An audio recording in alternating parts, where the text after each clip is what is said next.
I just did a very lengthy debate on Israel and Palestine, Mm. and the really painful thing from that, there's two historians. And it was deep, it was thorough, it was fascinating, but in constantly asking about sources of hope or solutions, there was none. There was a sense of, like, a really dark sense of, it's hopeless from both sides. It's hopeless. So I look to you for a Incredible source of choice. for a source of hope. Do you have is there any hope here? Solutions, short term, long term. Obama have kind of summarized this beautifully in his book. He said the reason why the Israeli-Palestinian conflict is so chronic is one side has so much power and the other side have absolutely no power. And that's what he said. He said, like, you have Israel that basically don't listen to us because they're supported by people who are bigger than the president, bigger than the administration. They know that they can. I mean, like like Netanyahu was caught on tape many times saying, like, he's basically like belittling Americans. Like, we control 80% of the population. We don't care. This has kind of like nonchalant, kind of like, we have them. And there's nothing really that compels Israel to give up anything. Because at the end of the day, what is compromise? Compromise is like, I give something, you give something. Israel's not giving anything. And they project that on you. So, for example, how many times have we heard, like, oh, Palestinians were giving like 4, 5, 6, 7, 15 chances and they said no to them. And yet, when you read the history, that's not the case at all. Like, for example, in 2000, the whole idea about like Arafat walked away from Oslo, that didn't happen. And there is an incredible video by, what's his name, Joe Scarborough with Misha. And they were hosting her father, Brzezinski. He was the national security advisor. And Joe Scarborough said, like, well, like Arafat left the Oslo Accord and the Palestinians left. And then Brzezinski said, like, this is like embarrassingly shallow. It's like, listen, what happened was there was a lot of catches on the Oslo Accord. It was very unfair to the Palestinians. So Arafat said, like, I agree, but I need to take it to the Arab capitals. And they went to Sharm el Sheikh. They came to Egypt, and he and Ehud Barak went to there. And then Ehud Barak left because there was election, and he lost it. Ariel Sharon came, and it was destroyed. This is one of the reason why people. It's kind of like facts don't matter as much as what is the narrative that is being controlled. But what were the biggest barriers to peace there?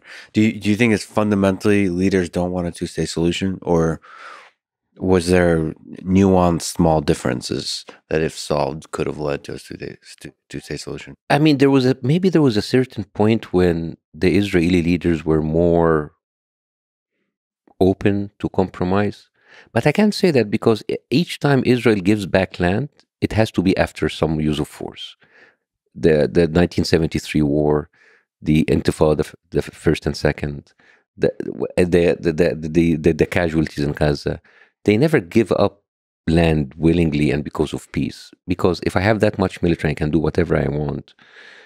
Why would I give up anything? I have that much power. Why would America or China give everything if they're so powerful? And especially if they have this kind of open check from the United States. So it is really about what can push Israel to give up something.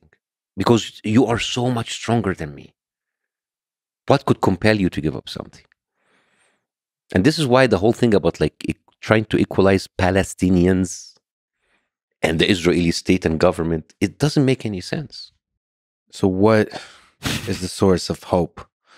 Jon Stewart, who will talk about it from many angles, somebody you admire, a friend,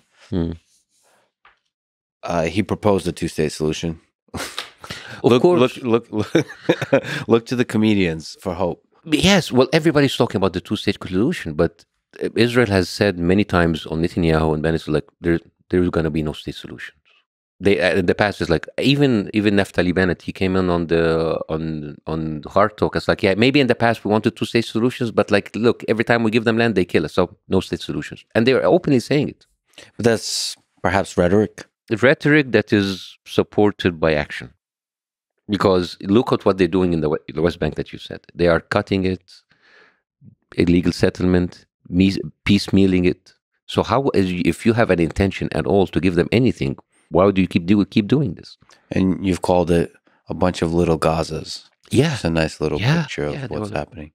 piecemealing it, because it is what happened in the past 4 months. The Palestinians have been microdosing on it for a very long time, little by little, little by little, and we would shout every time when it gets too much, and then we shut down, and then little by little. But this time it was hard.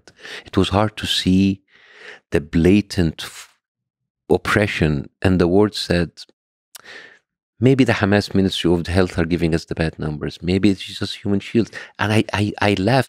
There's 13,000 babies killed. Does that mean that there are 13,000 military targets hiding in their diapers? Because it is so, it doesn't make any sense to kill that many babies. It's like, oh, oops, it is out of our hands. It's hard to know what to do with those numbers. I mean, it's just one baby is enough. But you know what happens? When you hear so many numbers, numbers become numbers. And you become so desensitized. And this is why there's a difference between saying 13,000 Palestinian kids dead, it's like Mila Cohen, an Israeli baby, 10-month-old. She was killed in her crib. And this is what we hear from CNN. We never hear a story about a Palestinian kid. That's why, thank you for giving me the space for saying the names of the Palestinian children that were killed just for 4 weeks.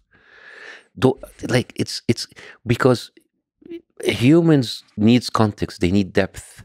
They need like a 3D look at what they can look at. But if you just tell them numbers, they don't mean anything. Is there some degree to where both leaderships, Hamas, PA, Palestinian Authority, Israel, all want war, like perpetual war to remain in power? There is that's an interesting question. But I mean, let's admit something: the Arab regimes in the area have actually used the problem of Palestine in order to stay in power, in order to getting excuses to like have this enemy.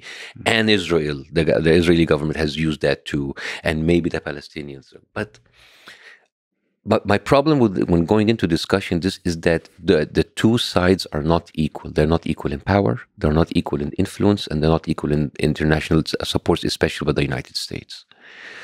So Palestinians the people who have made changes in history were the people with power, the people who would have the ability to change things. And the Palestinians cannot really change it. What can they change? Well, is that true though? Okay. With how much support the Palestinian people have. So just like you said, there's a lot of Arab states that will voice their pro-Palestinian position in order to distract from the own corruption and abuses of power in their own countries. But I don't think if you look globally, there's a complete asymmetry of power and public opinion here. Maybe in the press in the West, but if you look globally, but do they have the same kind of weapons that the Israeli have? So literally power? No, there's a major asymmetry of literal power. Some money to their leaders. Does that make any difference? I mean, and also when you say Palestinian Authority, which authority are you talking about? Hamas or the Palestinian Authority who has been kind of a domesticated, kind of like a puppy for the Palestinians, who basically have been an informant for on their own people? And this is the thing also that kind of like really pissed me off when I was hearing the thing about these things. Like Hamas. Like, we have Netanyahu on tape confessing that he supported Hamas, gave him money in order to cause factions in between the Palestinians. So it's just like, it doesn't make, you just told me this. You just told me this. You just told me Netanyahu supports Hamas. It's like, but Hamas, like what? I mean, to which degree does Netanyahu represent the Israeli people? Is a real question. To which point does Trump or Biden represent the American people? And to which degree does Hamas represent the Palestinian people? Does. None of these represent it, but who have the power in order to make the decisions? It really comes down to that. Well, who does have the power? You're giving a lot of power to Israel. Yeah. But the Arab League, What should Hamas do? What do you think should Hamas do? continue doing what a charter says, which is trying to destroy Israel. Hmm. And the role of the Palestinian people is to overthrow Hamas and get a more moderate leadership, probably. Hmm. And the role of the Israeli people is to vote out this right-wing government and elect a more moderate leader so that there's a chance at peace with two moderate leaders. So before Hamas even got to control 2006 Gaza, there was Ariel Sharon in 2000. Mm-hmm. And we all know what happened. And Ariel Sharon kind of like came up with this amazing policy of like breaking people's kids' bones in the Intifada. So Barak was also like, I mean, which one is moderate? I mean, the thing is, Hamas is a product of what happened. I mean, we can, if there was no apartheid in South Africa, there would be no NFC. There would be no Nelson Mandela. If there was no Nazis in Paris, there would be no French resistance. And I'm not saying that, and again, don't want to be put in a position to defend Hamas or anybody, because you know what that entails. But those are like Hamas. Again, not defending them. They went into October 7th. What was their why did they did that? Like release our hostages, the people in prison, because if you're talking about people who were kidnapped, Israel kidnaps people every single day. And when they had the first exchange on November 4th, Israel released 400 people. 3/4 of them were women and children. Why are those people in prison? There's 1 in 4 kids that are imprisoned that stay in solitary confinement, which is by international law a form of torture. And you're putting kids through that. Is it possible? So first of all, ceasefire. Yes. And longer term, is it possible for Arab states and the United States to get together and with power through diplomacy enforce a solution? It's a very, very ideal solution, but you know, and I know, that the Arab states don't really have the power. All of the powers are in the hands of America. I think they have the power. See, I think they have the power. I don't. Maybe they don't want to use it. They don't want. Well, that's maybe they because there's a benefit. Like the dark sense I have is that a lot of people win from the suffering that Palestinians are going through because they can point to that and distract from definitely corruption in their own states. And then obviously Iran can benefit also from the same kind of dynamic, distracting from the authoritarian nature of their regime. Definitely, but what is the core of the problem here? Is it the Arab states using the suffering, or the suffering itself? And the suffering comes from people being displaced, their homes were taken away. There are 7 million Palestinians in diaspora. 7 million. 7 million went out there, and now they're living in Canada and America and Europe. They had homes there they cannot go back to. 1.7 million people of the people in Gaza don't belong in Gaza. They were pushed from other places.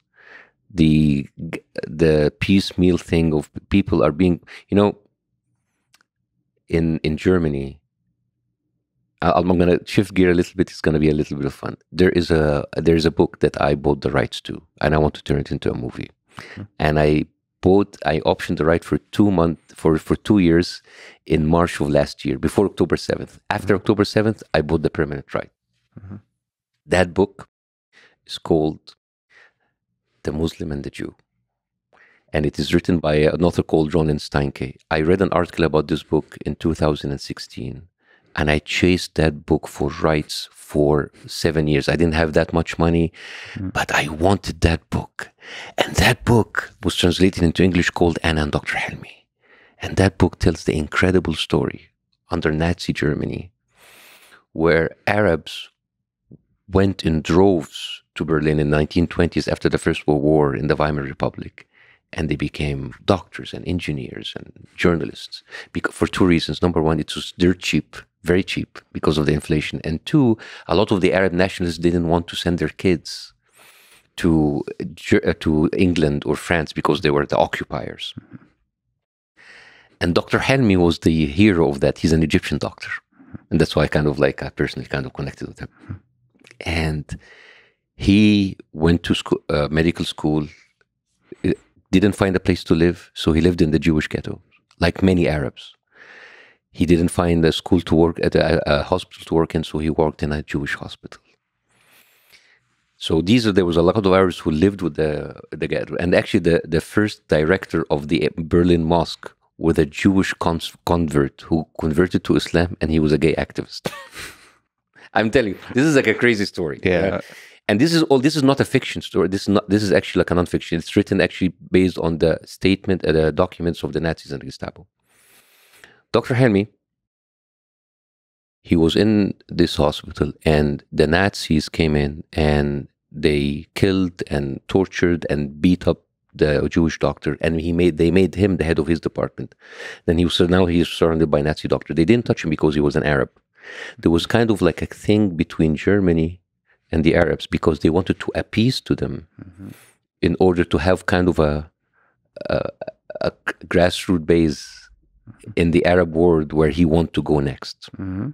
And this is why 1934, 1935, the racial laws of Nuremberg, they had a name change.